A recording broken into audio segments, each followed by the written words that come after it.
This is Ride News Now. I'm Alison Haislip, and I am filming this in my dining room because, you know, coronavirus. Today, we will talk about rideshare companies helping out sick workers. We'll answer what is green fuel, and we'll show you the new kid on the construction block. Now, here's the latest in all things mobility. This may sound like a crazy thought, but not all fuel is bad for the environment, at least not in theory. In practice, almost all of the fuel we have is bad for the environment, but that's because of its byproducts, which pollute the air. Do I seem energized? I am, and I will explain why later.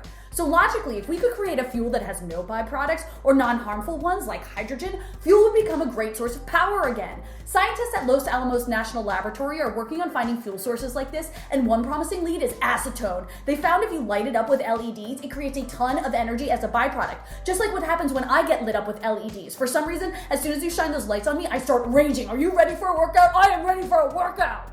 Okay, sorry about that. I got all of my excess energy out of me.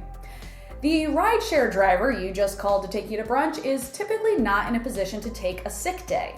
As recently as last week, Uber issued a statement reminding drivers to wash their hands, disinfect their vehicles regularly, and stay at home if they felt sick. After some pushback from drivers and riders alike, the company changed its tune and is now offering up to 14 days of paid sick leave if a driver contracts the coronavirus. Thank goodness. Uber has not indicated yet how much it will be paying its drivers to stay home, but the new policy will hopefully mean those with the virus will get the medical attention they need. Of course, this policy does not extend to a standard cold or flu, so Uber will still likely have drivers coming to work sick.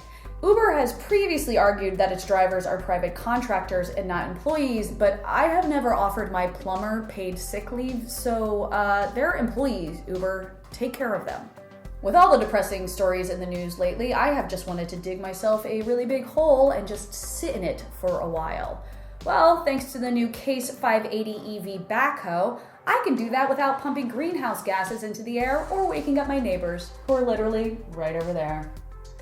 There are over 2 million construction and mining vehicles in the US, consuming more than 6 billion gallons of diesel each year. Not only is that harmful for our environment, it's expensive to feed and maintain them all.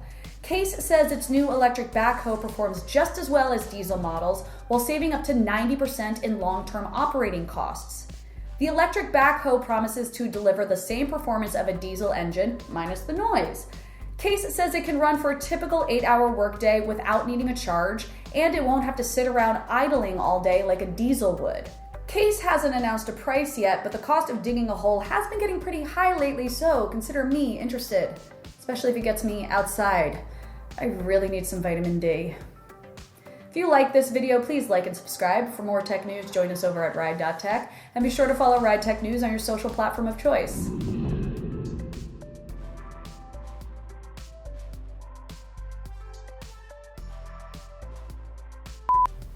The neighbors think I'm crazy. Uber has previously tried to argue that its drivers are private contractors and not employees, but I have never offered my plumber? That's a word, Allison. Uber has previously tried to argue that its drivers are private contractors and not employees, but I have never offered my plumber paid sick leave, so they're employees, Uber. Please treat them well. Please take care of them. I'm gonna do that again.